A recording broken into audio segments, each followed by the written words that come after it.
Voilà, donc bonjour à tous et bienvenue donc sur la rédaction de ce chapitre 5 de Ivan Urusawa. Donc cette fois-ci, on va s'intéresser un peu à la vie normale de tous les jours de Ivan. Donc on va poser l'action. C'est-à-dire que jusqu'à présent, il y a eu pas mal d'actions. Là, on va permettre au lecteur de souffler un peu. Donc on va faire baisser la tension petit à petit sur au moins deux chapitres. Euh, le troisième chapitre à venir, donc là le 5 et le 6 seront des chapitres plutôt calmes, où on va voir Ivan dans son intérieur habituel et puis aussi ses relations avec les autres personnes. Donc on va commencer par... Bien, donc salut Nicodren, bienvenue sur le direct. Bon, voilà. Donc, on va commencer du coup, hein, comme je disais, donc l'écriture de ce chapitre 5. Et on va donc partir sur quelque chose de beaucoup plus calme. Donc, bah, on attaque, hein, on attaque tout de suite. Et on va voir jusqu'où ça va nous mener. Donc, il avait, euh, il avait dormi. Plus que de raison. Donc voilà, le milieu de l'après-midi. Hop là. Le milieu de l'après-midi était déjà bien avancé.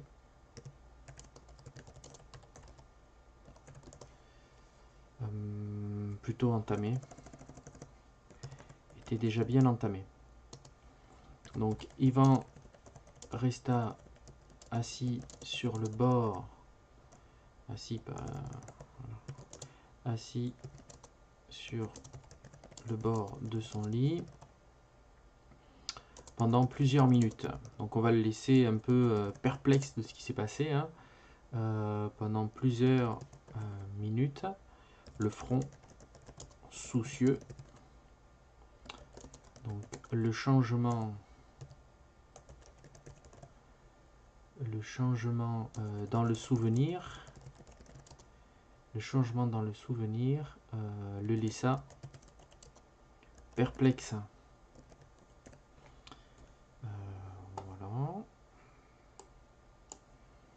Le laissa perplexe.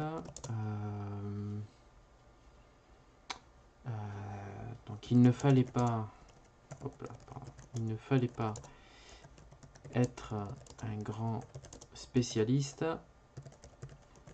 Il ne fallait pas être un grand spécialiste pour comprendre que son don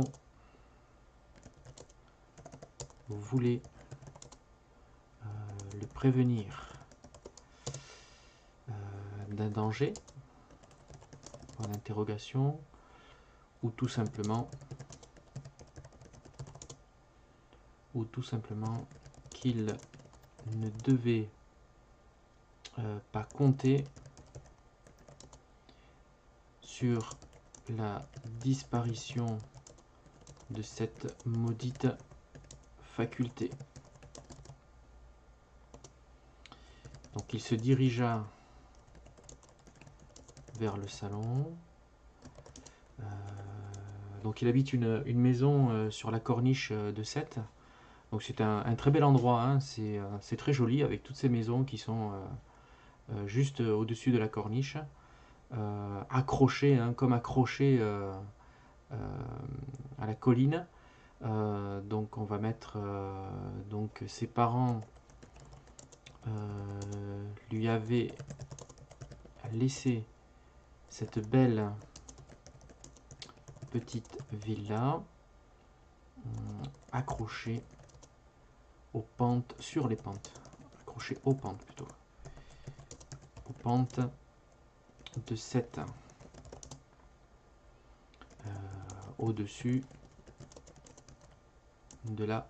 Alors on va mettre, je sais pas si on met une majuscule ou pas ici, bon je pense que oui, parce que c'est un lieu dit, hein. Donc au-dessus de la corniche, avec vue sur la Méditerranée.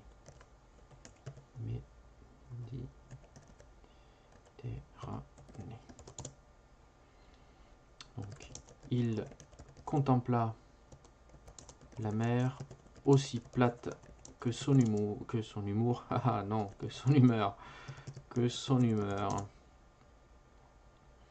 Donc, le soleil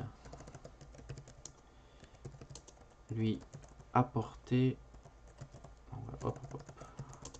le soleil lui apportait un réconfort bienvenu. Il aimait les espaces vides. Ah non, j'ai trop loin. Il faut expliquer pourquoi il aime les espaces vides. Donc on va passer en fait à la description du lieu dans lequel il est. Donc il avait enlevé la presque totalité la presque totalité de quoi? Des meubles. Ne laissant que le strict nécessaire. Point. Donc là, il aimait les espaces.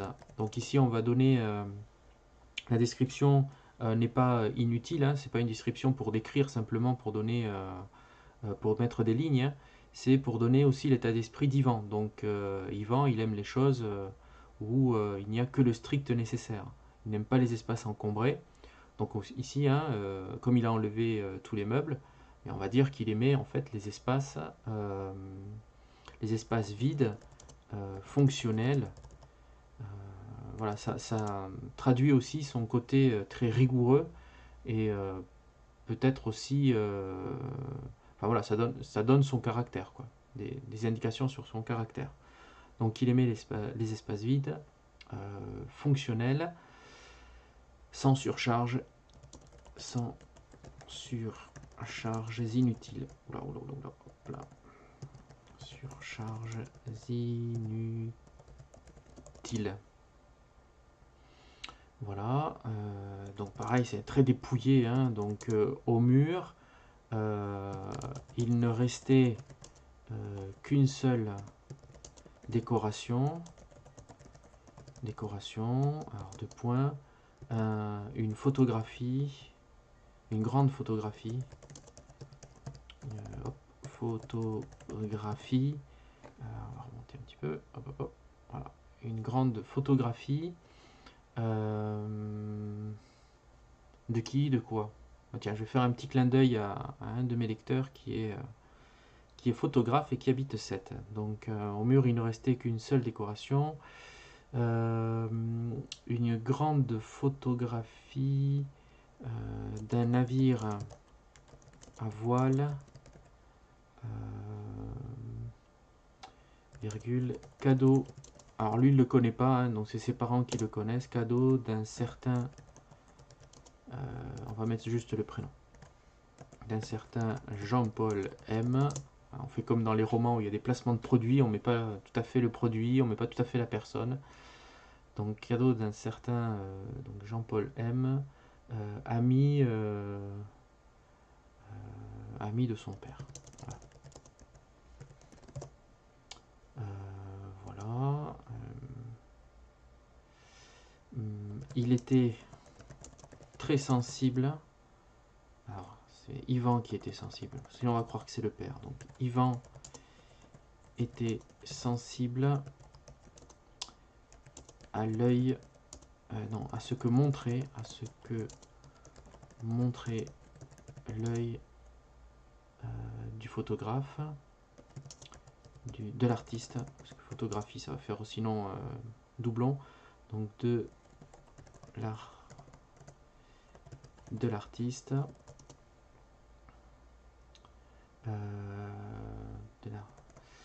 était sensible à ce que montrait l'œil de l'artiste, virgule, sa douceur, sa légèreté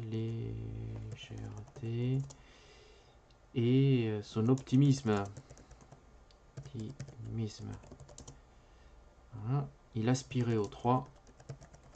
Il aspirait au 3, mais n'en possédait aucun.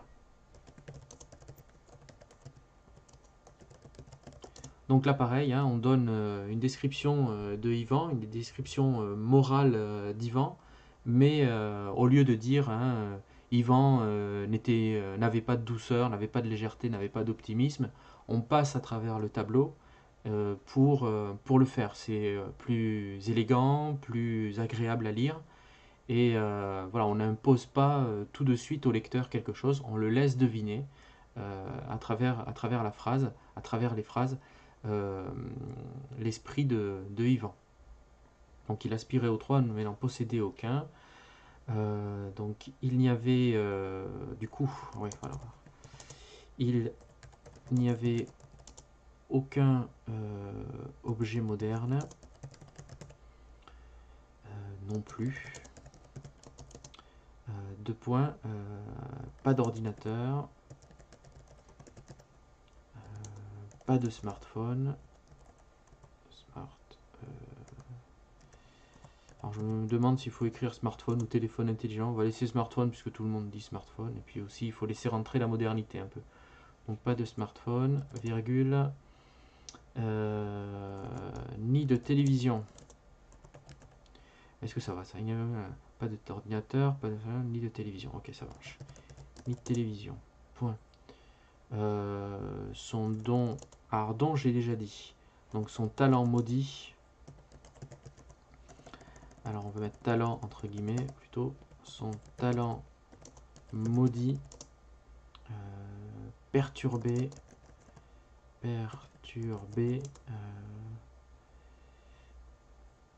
La technologie.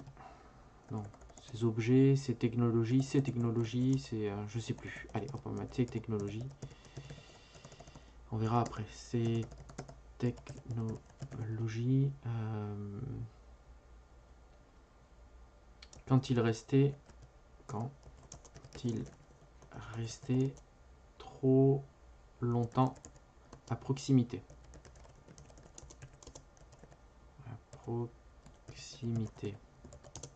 Cela me donne en fait une petite ouverture pour la suite puisque il n'aura pas de téléphone portable. Du coup, comme il n'a pas de téléphone portable, eh bien, il n'a pas de moyen de communication immédiat ni rapide.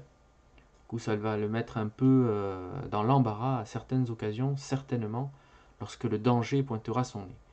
Donc voilà, il restait trop longtemps à proximité. Voilà, alors on va lui donner peut-être une montre qui fonctionne, elle, parce qu'il en aura peut-être besoin. Donc je sais qu'il y a des montres, par exemple, qu'il y a des gens qui arrêtent les montres. Les montres modernes s'arrêtent sur leur poignet.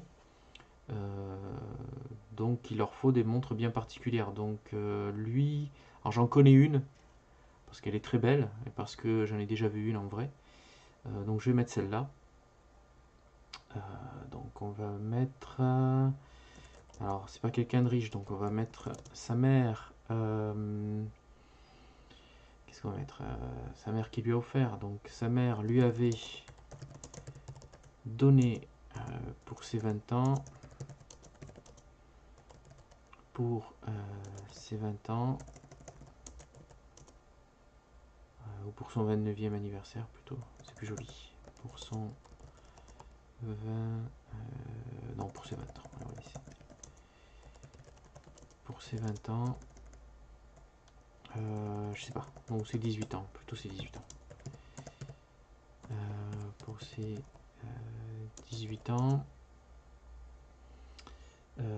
une montre, donc une montre familiale. Une montre familiale, virgule, une sorte de trésor bien gardé. Une sorte de trésor bien gardé. Une belle... une rare... plutôt, parce que c'est rare. Une rare... 50... alors le nom, je crois que c'est 50... je vérifierai après, mais de mémoire, c'est une 50 Fathom. 50 Fathom. Et elle date normalement de 1953. Alors là, placement de produit, attention, de la pub de chez Blancpain. Blancpain. Blancpain ou Blancpain, je sais plus. J'irai vérifier après. Donc par contre, ça, faut le mettre hop, en italique. Voilà. Donc c'est une des premières montres en fait automatiques, une des premières montres de plongée. Et elle a quelque chose de très particulier, c'est qu'elle possède une sorte de résistance en fait au magnétisme. Hein. C'est une des premières. Et je sais que donc du coup, bah, comme c'est un mouvement automatique, elle ne s'arrête pas forcément. Donc on va dire que celle-là fonctionne bien à son poignet. Donc on va mettre, elle possédait une cage, alors ça s'appelle comme ça, hein, après c'est le terme technique, une cage intérieure qui la protégeait des champs magnétiques. Voilà, les champs magnétiques. Il n'en perturbait, j'ai pas dit perturbé déjà, donc il n'en... zut, il me manque un mot. Alors c'est pas perturbé, il ne la déréglait pas, tout simplement. Il ne la déréglait pas. Donc voilà. Contrairement aux montres modernes. Moderne, pas moderne. Moderne, voilà. Donc quels sont ses goûts alimentaires? Donc on va le faire boire un thé. Donc il se fit un thé, alors lequel? Moi j'aime bien le russe. Allez, il se fit un thé russe et sorti sur la terrasse pour le déguster. Voilà, donc le bruit de la circulation à cette heure de pointe,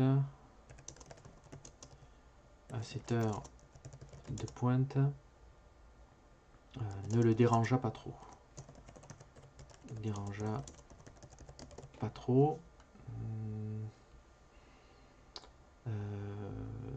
Donc on va essayer de situer temporellement l'histoire. Donc ici ça va être l'été, le début de l'été, fin du printemps, non, vraiment l'été. L'été est là, l'été va commencer, ou l'été est déjà là, mais les touristes arrivent en fait.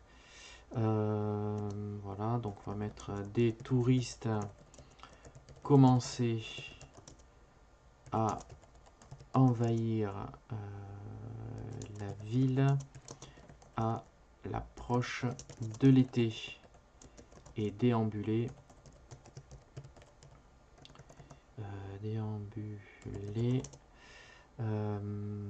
sur la corniche, sur la promenade.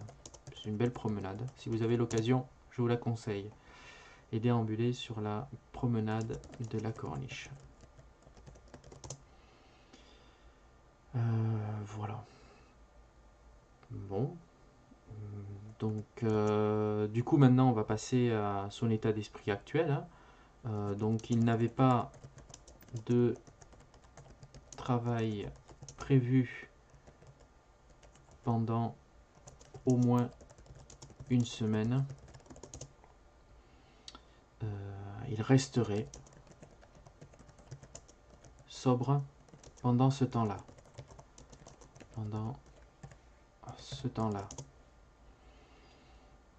Voilà. Il se mettait... il a peur d'être alcoolique, hein, donc il se mettait souvent à l'épreuve.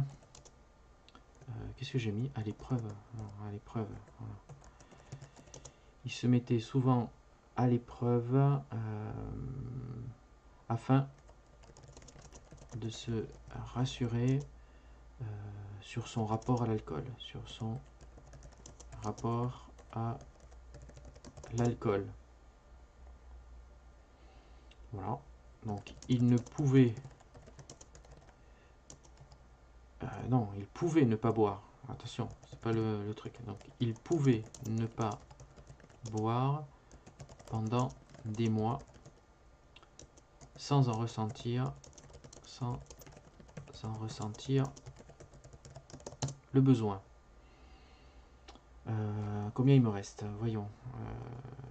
Bon, ok, donc on va mettre autre chose. Voilà. Ça n'a rien, mais il devait alors... Ouais, voilà, tiens, ça c'est bien, ça c'est bien. Observer des habitudes strictes. Il ne visitait pas. Il ne visitait pas de nouveaux lieux.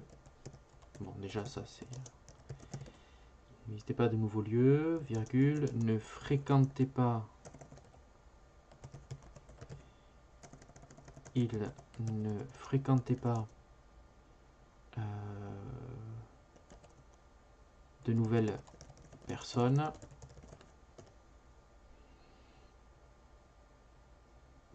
Et n'empruntait pas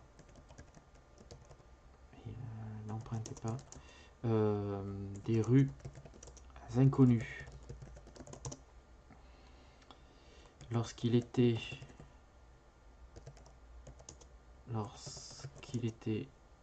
dans ces périodes-là,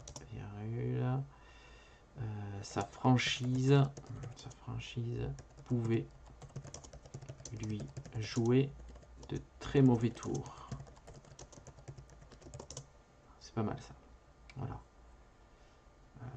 Mentir lui était impossible. Sans l'aide de la boisson. Donc ça c'est l'idée de Nicodren qui est ici réinvestie. Donc merci à lui. Donc mentir lui était impossible sans l'aide de la boisson. Voilà. Après, il me reste pas beaucoup, donc il va falloir finir là. Voilà. Bon ben on va mettre un élément qui va perturber, voilà, on va le ramener dans la réalité, hein, donc enfin le lecteur va être ramené merci encore. Donc le téléphone va sonner, hein. Donc le téléphone sonna, alors on va mettre un vieux téléphone, hein, parce que les téléphones modernes ne fonctionnent pas, donc il lui faut un téléphone antique, enfin antique. Moi je les ai connus dans les années 80 moi. Donc le téléphone sonna, le tirant de ses pensées, il se dirigea vers l'antique poste, un modèle. Alors le nom je me souviens, ça m'avait marqué, alors je sais pas si c'est le vrai nom ou pas, mon père appelait ça comme ça, hein, c'était le modèle crapaud, c'était un téléphone crapaud. Alors je sais pas si c'est le vrai nom ou pas, hein. Vous savez c'est les téléphones avec la roulette, hein, voilà. Donc voilà, donc il avec le truc pour écouter derrière. Voilà. Donc il se dirigea vers l'antique poste, un modèle crapaud des années 60. Des années 60. Voilà. Gris et austère. Gris, années 60, virgule, gris et austère. C'est le vrai nom? D'accord, merci Nicodren. Donc ça va parler aux gens. Gris et austère. Voilà. Donc il décroche. Hein. J'écoute. Alors lui il dit pas allô, il dit j'écoute. Donc salut Yvan. Fit la voix de tête d'Elodie. Donc intervention donc de l'autre personnage, Elodie. J'ai bien envie dans le chapitre 6 donc de la faire intervenir dans la vie d'Yvan pour montrer donc qui est Elodie, pour pas qu'elle tombe là comme un cheveu sur la soupe dans la suite de l'histoire. Donc salut Yvan fit la voix de tête d'Elodie. Alors Elodie, bah, c'est la seule amie qu'il avait réussi à conserver.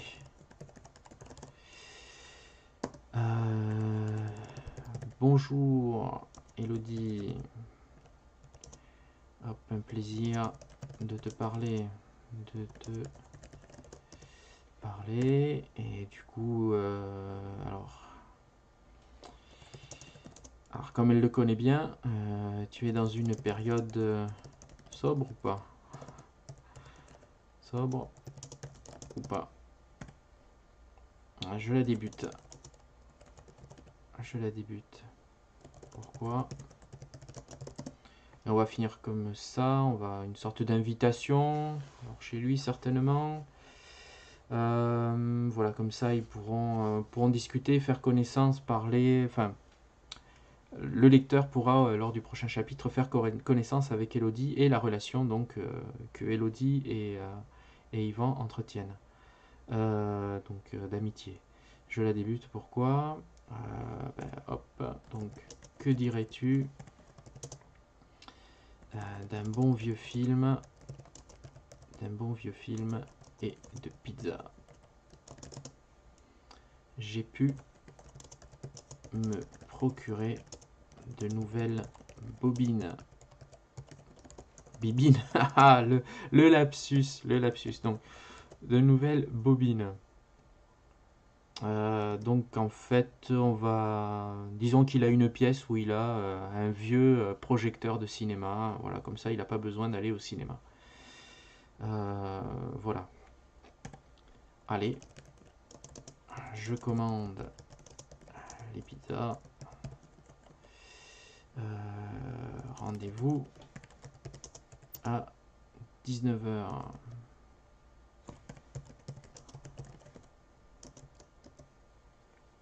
Allez. Et on va terminer comme ça. Voilà. Donc, le prochain chapitre, ça donne soif d'écrire. C'est vrai.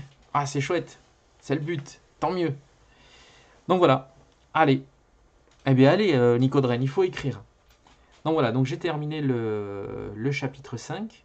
Donc c'est un chapitre où il n'y a pas d'action. On apprend certaines choses sur Yvan, sur son caractère, et on introduit donc un nouveau personnage, pardon, que l'on va connaître donc un peu mieux dans le chapitre 6 de la semaine prochaine. Voilà, donc bon, je ne vais pas le relire en entier. Il n'y a pas grand chose, hein, c'est un chapitre qui est assez facile à écrire, assez facile à imaginer. C'est les passages que j'aime écrire le plus parce que ils sont calmes. Après, je prends beaucoup de plaisir à écrire les scènes d'action aussi. Voilà, est-ce que vous avez des questions ou pas? Sinon, j'arrêterai là.